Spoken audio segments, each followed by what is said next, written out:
Hello, everybody. Swamp Fox coming at you with another episode of Cooking with Swampy. Tonight, we're going to be making one of my favorite dishes, homemade peach shoemaker. Peach cobbler. The reason I like to joke and say shoemaker is because what does a cobbler? A cobbler makes shoes. And why do they call it peach cobbler? What in the world does a shoemaker have anything to do with making a dessert? But anyway, I like to just joke a little. Um, so you're going to be using some peaches. Now you can use canned or fresh peaches for this cook, of course, but I recommend, now these are canned because they're not in season here, it's winter. Um,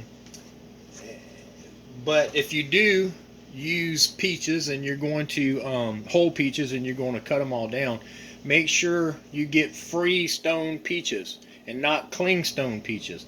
A lot of people make the mistake, they'll just grab any peach and sometimes they get home and they got clingstones. That's the pit inside, and it's hard. Clingstones are hard to get out. They're mainly good for just eating like a whole, grabbing the whole peach and eating it. But a freestone peach, you can just take the peach. This is an orange, of course. You just take the peach and take your little paring knife and go all the way around it like this, from one edge to the other, and then you can twist it, and it comes apart, and then the stone comes right out. The pit comes right out. And then you peel the skin off and use the peaches. But of course, these are canned. You want about 5 cups. Now, there's 2 ways you can do this recipe. You can use orange zest. That's what I'm using tonight. I also use lemon zest sometimes. But I've had lemon zest recently, so now in this cook, I'm using the orange zest. You don't want to use a whole lot of it because, of course, it's pungent and it'll put it out there. So you want to use a half a teaspoon. If you see over here, I got a half a teaspoon of orange zest. You're just going to take your little scraper and scrape you off some. Get you about a half teaspoon, and that's what you want right there. You're also going to be using 2.5 teaspoons of ground cinnamon, but you're going to be dividing it because you're going to be putting 1 teaspoon of ground cinnamon in your peach mix and 1.5 in your topping mix. Now that's if you want to. You don't have to put none in your topping. You don't have to put none in your peaches, but this is what's going to make it come out really, really good. So in my breading, I'm going to use a teaspoon and a half of the ground cinnamon. So in the breading, it's going to be like a cake topping too. It just turns out really good, and it gives it extra flavor. So you're going to be using, again, in total, 2.5 teaspoons of ground cinnamon, okay? All right, also for this cook, you're going to need 1 packed cup of brown sugar. Brown sugar is dense and moist, and so you pack it down with either another cup or something, or a spoon, and it's real tight. So this is packed all the way, so you want 1 full cup of packed brown sugar. You're also going to use 1 full cup of white sugar.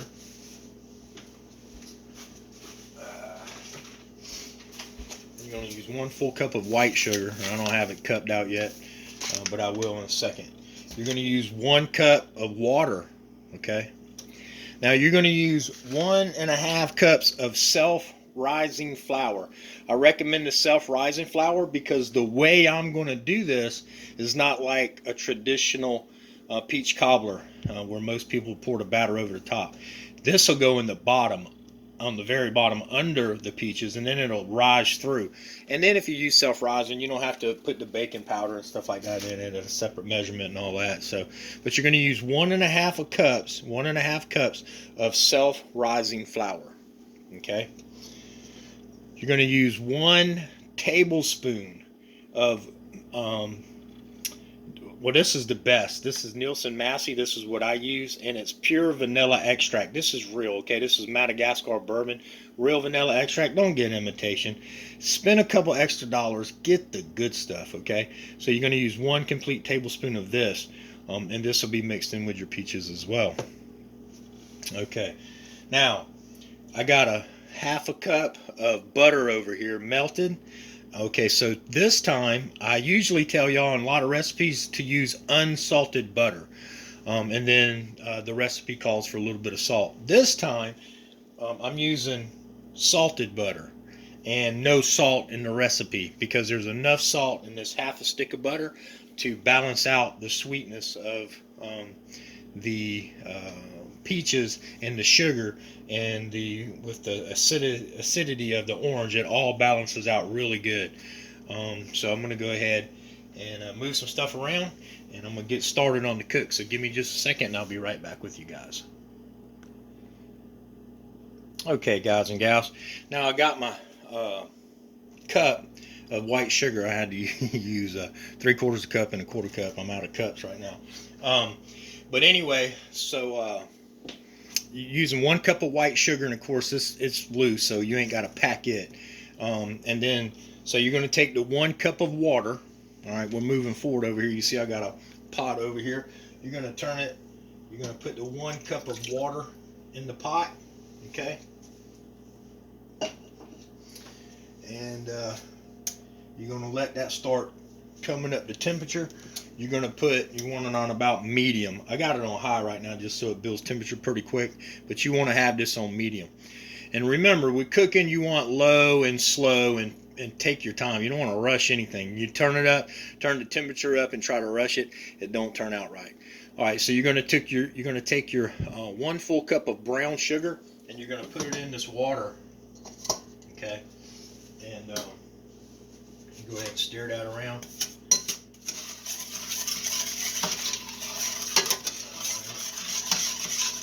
You want that to melt down, let that sugar dissolve. All right, now I'm going to turn it on medium high. So you want it on about a medium to going to medium high. Not high, but medium to medium high. Now while that's going to reach temperature, now here's where I'm going to go ahead and take 1 tablespoon of my cinnamon and put it on, 1 teaspoon of my cinnamon, and put it on my peaches. And I'm going to mix this up really good. All right, so 1 teaspoon of that. Let me get my little spatula here. And you're just going to mix that around pretty good. Get some of that cinnamon on all them peaches. See how that's getting on all them peaches right there? Alright, man. Smelling good. Alright.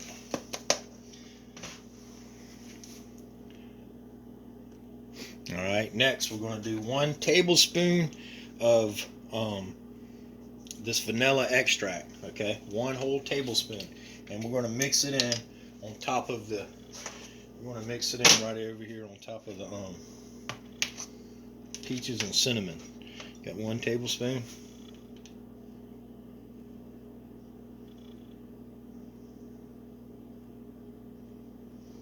Alright. We're going to mix this up pretty good. Now, you can also, some people like nutmeg. You could put a little nutmeg in this if you want to, like 1/8 of a teaspoon. I'm not going to. There's nothing wrong with nutmeg, but I don't really enjoy it in this particular cook myself. Where I've had people say, hey, I've tried your recipe, I added that nutmeg to it, and it was even better. But, you know, certain things you just got to like, and some things you don't. Alright, so got that mixed up real good. Got that vanilla on there. You're going to want to start letting this get to a boil. It's going to start boiling just a little bit, simmering just a little bit. And let that sugar melt. Yeah, see, it still ain't melted yet. It ain't reached temperature. Alright.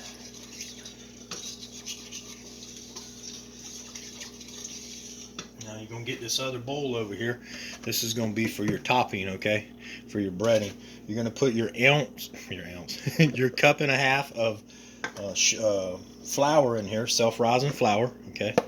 And now this is when you're going to use your 1 cup of white sugar, okay? Of course, I had it a 3/4 cup and a 1/4 cup. And also you're going to use, this is where you're going to use 1.5 cups of milk as well.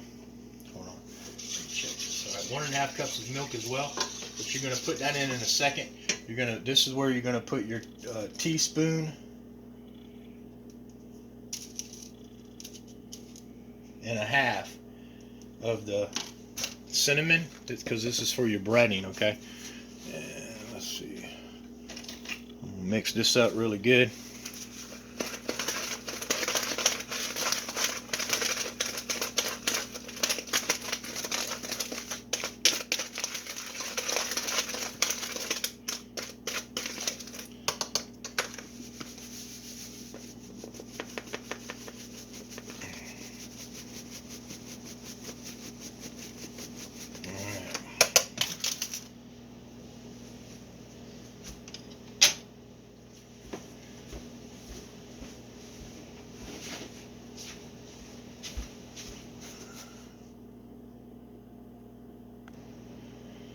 Alright, so now that you got your cinnamon and your vanilla, you're going to go ahead and add your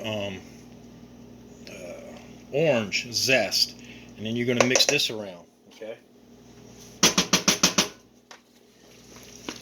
Just mix it around really good. Believe it or not, it's just a little bit. You're like, wow, a half, or you might be like, dang, a half teaspoon. That ain't going to give no flavor. I'm going to tell you right now, you will taste that orange flavor. Now, you could put more if you really like. I would put no more than a teaspoon. That's a half a teaspoon. I put up to a teaspoon, and I always correct things. As like, last time that I did orange, I used a teaspoon. I said, it was good. It was really good. But I said, I'd rather not so much orange, so I went to half a teaspoon. I might recommend that for you guys. Now, you see how it's starting to boil over here? See this pot's boiling? All right. Now, that's when you're going to add your oranges in. Oranges, Lord have mercy. You're going to add your peaches in. You're going to put that back on the fire. And you're only going to want to cook this for a minute or two. About 2 to 3 minutes, I should say. You don't want to overcook the peaches because you're going to cook them. You're going to cook them in the oven. And you want to set your oven at about 350, okay? And you're going to cook it from anywhere from about 50 minutes to an hour and 10 minutes, depending on your stove, the vessel, the atmosphere where you live, and things like that. So that's things to think about. Now that I've got the peaches over here, I'm going to let that get to boiling. Once it starts kind of boiling and simmering for a minute or two, then I'm going to pull it off the heat. Right now, I'm going to take my 1.5 cups of white milk, and I'm going to put it in my topping. And I'm going to go ahead and mix that up.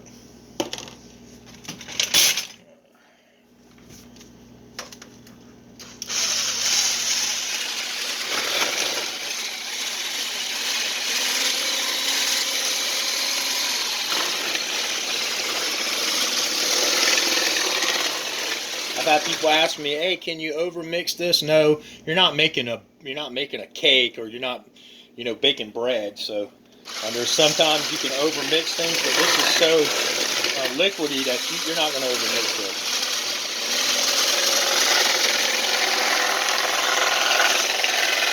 So you do want to mix it and make sure it's all mixed really well.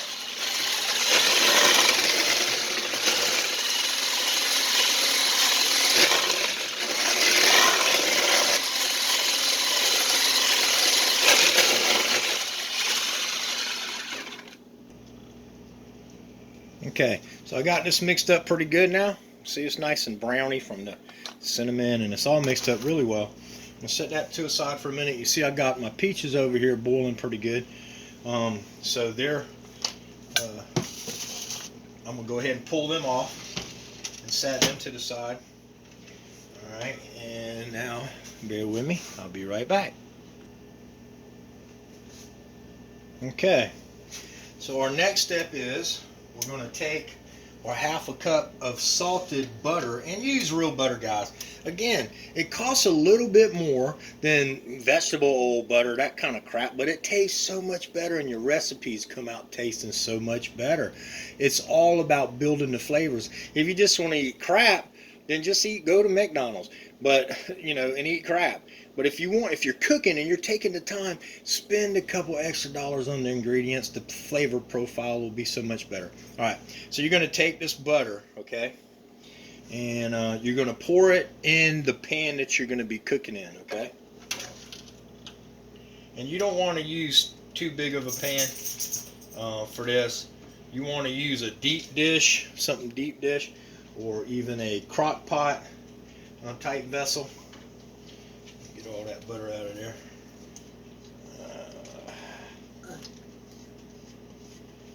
Alright, again 350. You want to start checking it at about 40 to 45 minutes. Just keep looking at it through the oven, making sure that it ain't burning. And I'm going to show you what it needs to look like when it comes out. Alright, but you see the butter? You got the butter all across the bottom of the vessel you're going to be cooking in, or the pan, whatever you want to call it. Alright, so this is what you want to do next, okay? Now, you're just going to take the batter recipe, you're going to dump it straight into that butter. Don't mix it up. Just dump it straight in there. Don't mix it around. Just dump it in there. It'll do its own job.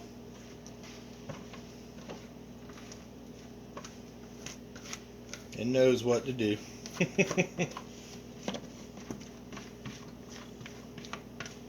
This ain't a very good bowl for mixing. I should have grabbed another one. I forgot about that little ring bottom it's got. But anyway, that's all good. Alright, so you got that in there. Now this is the key. You don't want to mix your peaches and stuff in this either. You just want to gently lay it on top, okay? So you just want to grab your peaches easily, just like this, and lay them on top. Easily setting them in there. And just let them do their own thing, okay? The juice, the peaches, and everything. You just easily lay it in there real gently. And then, as this stuff cooks, the topping will rise out magically from the bottom and end up on top. All beautiful and crusted and flavorful. And man, this is such a good dish. Your family will love it. You'll love it. You'll feel like a star. Woohoo, I'm an excellent chef. You won't believe what I just made. And it ain't really that hard. But you can make people believe it was. No, I'm just playing. Come on, get in there. Now my peach crisp recipe, that was summertime when I was doing them. And the peaches here was still in season. And I'm not saying you can't go get some peaches that they had shipped in from somewhere or whatever, but, you know, no, that ain't for me. Plus, it takes a lot of time to peel them.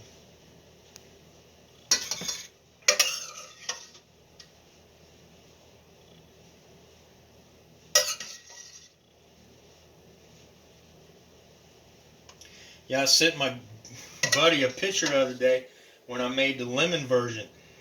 And I took a picture of it and I said, just made peach shoemaker. And when it's done cooking, I'll head over and we'll eat some. And they was like, oh, sounds good. And then, so they started looking up what peach shoemaker was. I got there and they go, man, we don't know what this is.